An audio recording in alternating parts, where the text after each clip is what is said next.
ఈ సాయంకాల సమయమందు దేవుని ఆరాధించడానికి దేవుని సన్నిధికి చేరే విషయం అందరూ కూడా ప్రభువైన యేసుక్రీస్తు నామములో శుభములు తెలియజేస్తూ ఉన్నాను.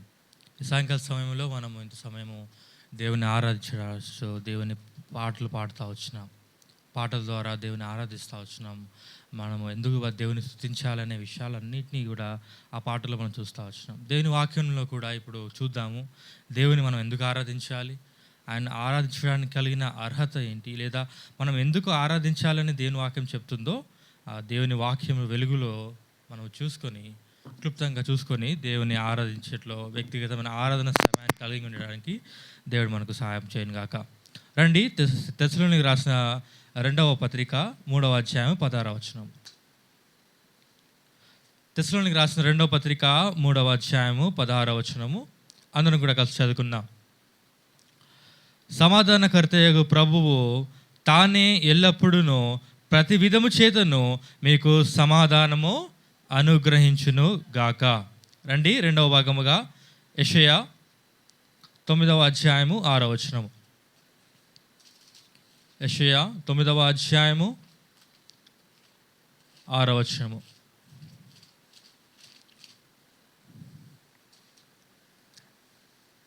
అందరూ కలిసి చదువుకున్నాం. ఏలయనగా మనకు శిశువు పుట్టెను, మనకు కుమారుడు అనుగ్రహింపబడును, ఆయన భుజం మీద రాజ్యభారముండును. ఆశ్చర్యకరుడు, ఆలోచనకర్త, బలవంతుడైన దేవుడు, నిత్యుడగు తండ్రి, సమాధానకర్తయగు అధిపతి అని అతనికి పేరు పెట్టబడును. ప్రభు సహాయం నిమిత్తం ప్రార్థనలో ప్రభు వైపు చూద్దాం. ప్రేమ కలిగిన మా ప్రియా పరలోకపు తండ్రి, ఈ సాయంకాల సమయం ముందు నిన్ను ఆరాధించే కొరకై మాకు ఇచ్చిన ఈ గొప్ప తరుణం బట్టి వందనాలు చెల్లిస్తూ ఉన్నాం. ప్రభువా తండ్రి, ఉదయకాలం నుండి ఇంతవరకు మీరు మా కృప చూపు చూసినట్టు వందనాలు చెల్లిస్తూ ఉన్నాం. సాయంకాల సమయం ముందు చూడి మిమ్మల్ని ఆరాధించే కొరకై మాకు ఇచ్చిన లేఖన బాగుండి వందనాలు చెల్లిస్తాం. కృపగల దేవా, మా హృదయాలతో మీరు మాట్లాడుతురండి. మా హృదయాలలో కృతజ్ఞత బుద్ధిని దేవా మీరు నాకు నూతనంగా పుట్టిస్తూ రావాల్సిందిగా ప్రార్థిస్తూ ఉన్నాం. ఆ నోరు తెచ్చి ఆరాధించడం కొరకై మీ వాక్యంలో నుండి మీరు మాట్లాడుతూ రావాల్సిందిగా ప్రార్థిస్తూ ఉన్నాం. దేవా, నిలబడిన నీ దాసుడు తండ్రి, దేవా అయోగ్యుడు తండ్రి, నాలో ఉన్న ఇలాంటి దేవా పవిత్రత లేదు, దీన్ని ఏ మాత్రం మంచితనం లేని వాడినే ఉన్నాను. ప్రభావ నన్ను క్షమించండి, రక్తం అడగండి. దేవా మీరే ఈ వాక్యం ద్వారా మీరు మాట్లాడుతూ రావాల్సిందిగా ప్రార్థిస్తూ ఉన్నాం తండ్రి. దేవా మీరు కృప చూపుతున్నామని యేసుక్రీస్తు రక్షకు నామంలో ప్రార్థించి అడిగి పెట్టుకుంటున్నాం తండ్రి, ఆమేన్. చూసినట్లయితే మనము తెస్సలోనికీయులకు రాసిన 2వ పత్రిక 3వ అధ్యాయం 16వ వచనంలో దేవునికి ఇవ్వబడిన నామాన్ని మనము చూస్తూ వచ్చినాం. అంటే దేవునికి ఇవ్వబడిన నామము ఏంటని చూస్తూ వచ్చినట్టు సమాధానకర్తయగు ప్రభువే తాను ఎల్లప్పుడూ ప్రతి విధము చేతను మీకు సమాధానం అనుగ్రహించును గాక అని ఇక్కడ దేవుని గుణగణాన్ని చూస్తూ ఉన్నారు. సమాధానకర్తయగు ప్రభువు తానే ఎల్లప్పుడూ ప్రతి విధము చేతను మీకు సమాధానం అనుగ్రహించును గాక, ప్రభువు మీకందరికీ తోడయుండును గాక. అదే విషయాన్ని యెషయా గ్రంథంలో ప్రస్తావిస్తూ 9వ అధ్యాయం 6వ వచనంలో ఎంత బాగా చెప్తా ఉన్నాడు. లేదా ప్రభువైన యేసుక్రీస్తు వారి యొక్క లేదా ప్రభువైన యేసుక్రీస్తు వారు ఈ లోకంలో జన్మించక ముందే ఆయన గురించిన ప్రవచనమును యెషయా చెప్తా ఉన్నాడు. ఏమని చెప్తా ఉన్నాడంటే, ఏలయనగా మనకు శిశువు పుట్టెను, మనకు కుమారుడు అనుగ్రహింపబడెను, ఆయన భుజం మీద రాజ్యభారముండును. ఆశ్చర్యకరుడు, ఆలోచనకర్త, బలవంతుడైన దేవుడు, నిత్యుడగు తండ్రి, సమాధానకర్తయగు అధిపతి అని అతనికి పేరు పెట్టబడును. చూసినట్లయితే ఈరోజు ధ్యానము కొరకై దేవుని యొక్క నామాలు మనం చూస్తూ వచ్చాయి, ఎన్నో పేర్లు పెట్టబడతా వచ్చినాయి. చివరిగా చూసినట్లయితే సమాధానకర్తయగు అధిపతి, సమాధానకర్తయగు ఆ అధిపతి మన జీవితాల్లో మనకు చేసిన మేలు ఏంటి అని మనము దేవుని వాక్యంలో చూసినట్లయితే ఎన్నో విషయాలు రాబడుతూ వచ్చినాయి. ఆ సమాధానకర్తయగు ఆ అధిపతి మన జీవితాల్లో ఎన్నో మేలు చేస్తూ వచ్చినాడు. కొన్ని విషయాలు క్లుప్తంగా మనం దేవుని వాక్యంలో చూసుకొని ఆరాధనలో ప్రవేశిస్తాం. రండి, అదే మాటను మళ్ళీ చదువుకుంటాం. తెస్సలోనికీయులకు రాసిన 2వ పత్రిక 3వ అధ్యాయం 16వ వచనం తీసిన వారు చదవండి. సమాధానకర్తకు ప్రభువు తానే ఎల్లప్పుడూ ప్రతి విధము చేతను మీకు సమాధానం అనుగ్రహించును గాక. చూసినట్టయితే మన దేవుడు సమాధానకర్త, ఆయనకు పేరు ఇవ్వబడతా. సమాధానకర్త అయిన ఆ ప్రభువు మన జీవితాలలో మనకు సమాధానమును అనుగ్రహించే దేవుడిగా ఉంటా ఉన్నాడు. మన జీవితాల్లో సమాధానం లేక అసమాధానంతో మన జీవితాలలో జీవిస్తూ ఉన్న మనకు ఆ ప్రభువే సమాధానాన్ని అనుగ్రహించేవాడుగా ఉంటా ఉన్నాడు. రండి, కొరింథీయులకు రాసిన 2వ పత్రిక 5వ అధ్యాయంలో భక్తుడు సెలవిస్తున్న మాటను మనం చూద్దాం. కొరింథీయులకు రాసిన 2వ పత్రిక 5వ అధ్యాయము 18-19 వచనాల్లో ఈ మాటలు రాయబడతా వచ్చినాయి. సమాధానమును దేవుని వలనైనవి, ఆయన మనల్ని క్రీస్తు ద్వారా తమతో సమాధానపరుచుకొని ఆ సమాధాన పరిచర్యను మాకు అనుగ్రహించెను. అదేమనగా దేవుడు వారి అపరాధములు వారి మీద మోపక క్రీస్తునందు లోకమును తనతో పరుచుకొనుచు ఆ సమాధాన వాక్యమును మనకు అనుగ్రహించెను, మాకు అప్పగించెను. చూసి వచ్చినట్లయితే ఇక్కడ భక్తుడు సమాధానకర్త అయిన ఆ దేవుడు ఏం చేస్తూ వచ్చినాడో చెప్తా ఉన్నాడు. అదేమనగా 19వ వచనం చూడండి. అదేమనగా దేవుడు వారి అపరాధములను వారి మీద మోపక క్రీస్తునందు లోకమును తనతో సమాధానపరచుకొనుచు. ఈ లోకం అనగా లోకములు ఎవరు కాదు, మనల్ని గురించి చెప్తా ఉన్నాడు. ఆ అపరాధము, మనం చేస్తూ వచ్చిన పాపములు, మన అపరాధములు మన మీద మోపలేదు ప్రభువైన యేసుక్రీస్తు వారు. మన మీద మోపక ప్రభువైన యేసుక్రీస్తు వారు మధ్యవర్తిగా ఉండి తండ్రికి మనకు ఉన్న వైరము లేదా పాప దోషం వల్ల తండ్రిని సమీపించలేని ఆ పరిస్థితిని ప్రభువైన యేసుక్రీస్తు వారు ఈ లోకంలోకి రావడం ద్వారా ఆ సమాధానకర్తగా దేవుడు అపరాధములు తన మీద మోసుకొని క్రీస్తునందు లోకంను తనతో సమాధానపరుస్తూ వచ్చినాడు. ఎవరితో సమాధానపరుస్తూ వచ్చినాడు అంటే తండ్రితో సమాధానపరుస్తూ వచ్చినాడు. మనకు తండ్రితో సమాధానం లేకపోతే మనకు పరలోక రాజ్యము లేదు. మన తండ్రి మనం చూస్తూ వచ్చినట్లయితే పాత నిబంధనకు కొత్త నిబంధనకు మధ్యలో 400 సంవత్సరముల మనకు దేవుడు 400 సంవత్సరాల పాటు మనుషులతో దేవుడు మాట్లాడలేదని మనం వస్తూ ఉన్నాం. అంటే దేవునికి మనకు మధ్య వైరం ఉంటా వచ్చింది. మనం దేవుడు ఎన్ని అవకాశాలు ఇస్తూ వచ్చినా కానీ మనం పాపం చేస్తూనే వచ్చినాం. మన జీవితాల్లో దేవునికి వెనుల్లివారుగా ఉంటా వచ్చినాం. ఆ తరువాత దేవుడు మనుషులతో మాట్లాడడం మానేస్తూ వచ్చినాడు. అంతగా దేవుడు ఎంతో కరుణ సంపన్న దేవుడు. ఆ దేవుడు మన అపరాధాలు, మనం చేస్తున్న విరోధము దేవునికి కోపం పుట్టించేవారుగా మనం ఉంటా ఉన్నాము. దాన్ని బట్టి దేవుడు మనతో మాట్లాడక అట్లా ఉండిపోతా వచ్చినాడు. ఇదైతే ఆ మాట్లాడిన పరిస్థితి, ఆ మౌనం ఏదైతే ఉందో ఆ మౌనం వీడిపోవడానికి కారణము ప్రభువైన యేసుక్రీస్తు వారు. ఆయన రావడం ద్వారా తండ్రికి మనకు ఉన్న ఆ అసమాధానం ఏదైతే ఉందో, ఆ అడ్డుగోడ ఏదైతే ఉందో ఆయన తొలగిస్తూ వచ్చినాడు. మనము దేవుణ్ణి చేరునట్లుగా చేస్తూ వచ్చినాడు. అదే ఎఫెసీయులకు రాసిన పత్రికలో భక్తులు చెప్తా ఉన్నాడు. 2వ అధ్యాయం 14వ వచనంలో ఈ మాట చెప్తా ఉన్నాడు. ఎఫెసీయులకు రాసిన పత్రిక 2వ అధ్యాయం 14వ వచనంలో అతను ఎంతో మంచిగా చెప్తా ఉన్నాడు. ఇక్కడ రాస్తా వచ్చినాడు మనకు, ఆయన మన సమాధానమైండి మీకును మాకును ఉండిన ద్వేషమును అనగా విధి రూపకమైన ఆజ్ఞలు గల ధర్మశాస్త్రమును తన శరీరమందు కొట్టివేట చేత మధ్య గోడను పడగొట్టి మన ఉభయులను ఏకము చేస్తున్న రాస్తా ఉన్నాడు. యేసుక్రీస్తు వారి లోకంలో వచ్చిన ద్వారా ఆయన మన సమాధానమయ్యుండి మీకును మాకును ఉన్న ద్వేషము అనగా ద్వేషం ఉంటా ఉన్నది. అలాగే ఆజ్ఞలు గల విధి రూపకమైన ఆజ్ఞలు గల ధర్మశాస్త్రమును ప్రభువైన యేసుక్రీస్తు వారు తన శరీరం మీద కొట్టువేయడం చేత మధ్య గోడను ఆయన పడగొడుతూ వచ్చినాడు. మనల్ని తండ్రితో ఏకం చేస్తూ వచ్చినాడు. దాన్ని బట్టి ప్రభువును మనం స్తుతించేవారుగా ఉండాలి. ఆయన మన సమాధానకర్తగా ఉంటా ఉన్నాడు. ఆ సమాధానకర్త మనకు సమాధానమును అనుగ్రహిస్తూ వచ్చినాడు. దాన్ని బట్టి ప్రభువును మనము స్తుతించేవారుగా ఉండాం. రండి, రెండవదిగా తెస్సలోనికి రాసిన మొదటి పత్రిక 5వ అధ్యాయము 23వ వచనము. తెస్సలోనికి రాసిన సమాధానకర్తయగు దేవుడే మిమ్మల్ని సంపూర్ణముగా పరిశుద్ధపరచునుగాక.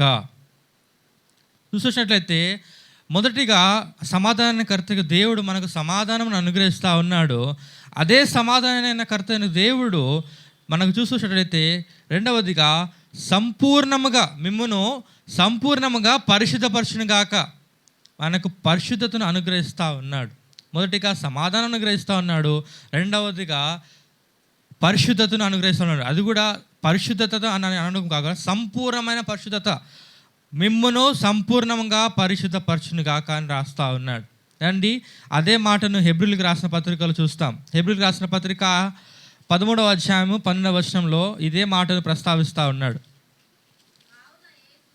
కావున యేసు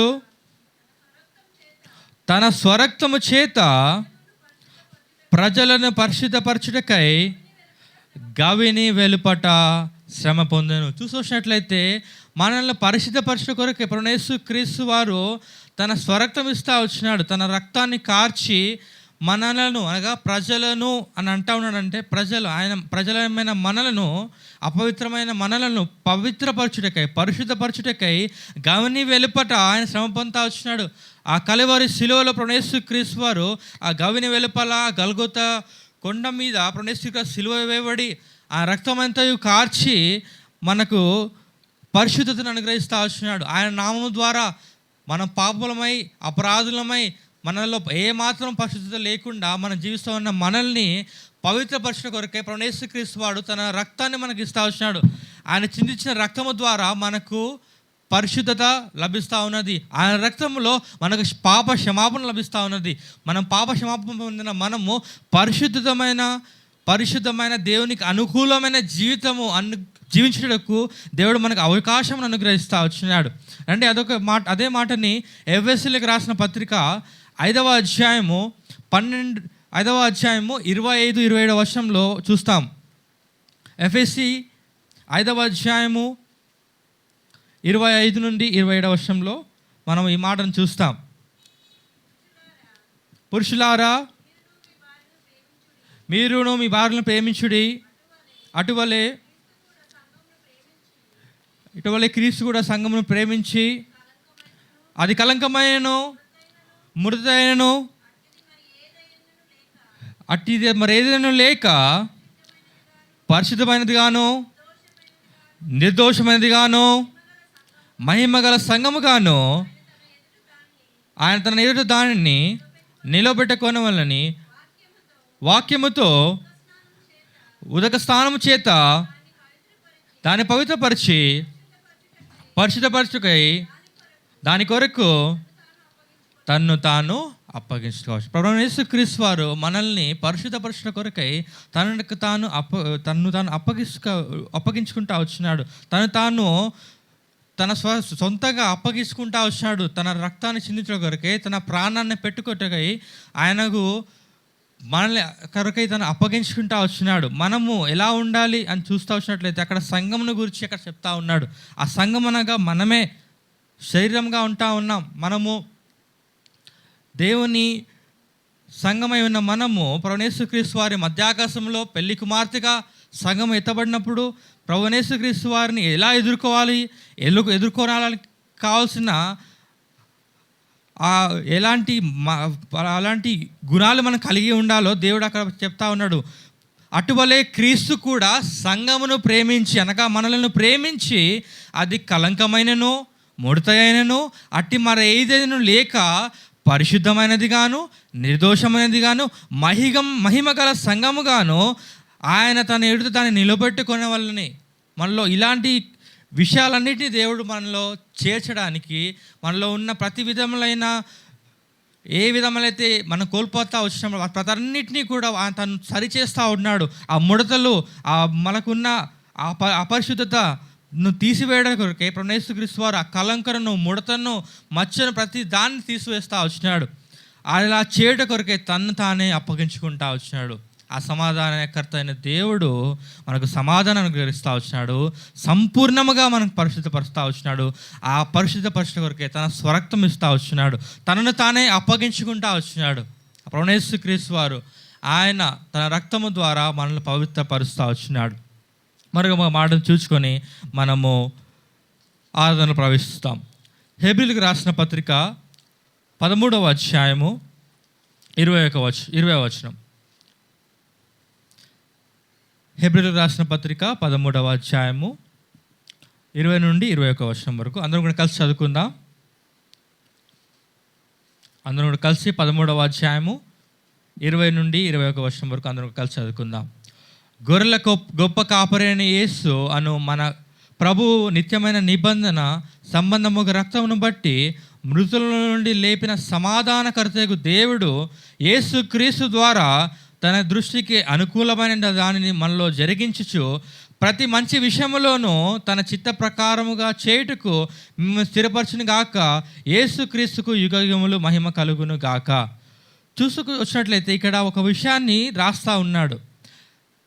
మనము 3వ భాగము చూస్తూ వచ్చినట్టయితే ప్రతి మంచి విషయంలోనూ తన చిత్త ప్రకారము చేయుటకు మిమ్మును సిద్ధపరచును గాక.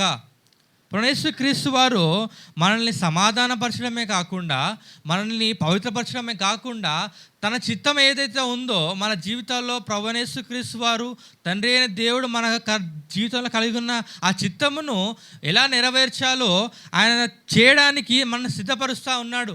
ఎలా తన చిత్తాన్ని నెరవేర్చాలి, ఎలా తన రాజ్యం కొరకు మనం సిద్ధపరచబడాలి, ఎలా ఆయన మనం చేరుకోవాలని మన జీవితాలు కలిగి ఉన్న ఆ ఉద్దేశములను, ఆయన కలిగి ఉన్న ఆ తలాంతులను, అలాగన్న ఉద్దేశములను మన పట్ల నెరవేర్చుకోవడం కొరకై ఆయన మనం సిద్ధపరుస్తూ ఉన్నాడు. ఆయన రాకడ కొరకు ప్రతిదినము దేవుడు మనతో వాక్యం ద్వారా మనతో మాట్లాడేవాడుగా ఉన్నాడు. ప్రతి దినము దేవుని వాక్యం వినుట ద్వారా, సంఘంలో దేవుని వాక్యం వినుట ద్వారా, పాటల ద్వారా, హెచ్చరికల ద్వారా దేవుడు మనల్ని సిద్ధపరుస్తూ ఉన్నాడు తన రాజ్యంలో తను ఎదుర్కొన్న కొరకే. ఈ విషయం వంటి దేవుని మనం ఆరాధించబద్దులమై ఉన్నాం. మన సమాధానకర్త అయిన దేవుడు మనను సమాధానపరుస్తూ వచ్చినాడు. ఆ సమాధానకర్త అయిన దేవుడు మనల్ని సంపూర్ణంగా పరిశుద్ధపరుస్తూ వచ్చినాడు. అలాగే ఆ తన పరిశుద్ధపరచడానికి కొరకై తన స్వరక్తం ఇస్తూ వచ్చినాడు. తను తానే అప్పగించుకుంటా వచ్చినాడు. తాను ఎక్కడ కూడా తక్కువ చేసుకోకుండా తాను సంపూర్ణంగా అప్పగించుకుంటా వచ్చినాడు. అలాగే మనను తన చిత్తము సంపూర్ణంగా మనం చేయడం కొరకే మనలను సిద్ధపరిచేవాడుగా ఉన్నాడు. అందుని బట్టి ప్రభువును మనం ఆరాధించేవారుగా ఉందాం. ప్రభువుని ఆరాధించలో ప్రవేశిస్తాం. ఒక సహోదరుడు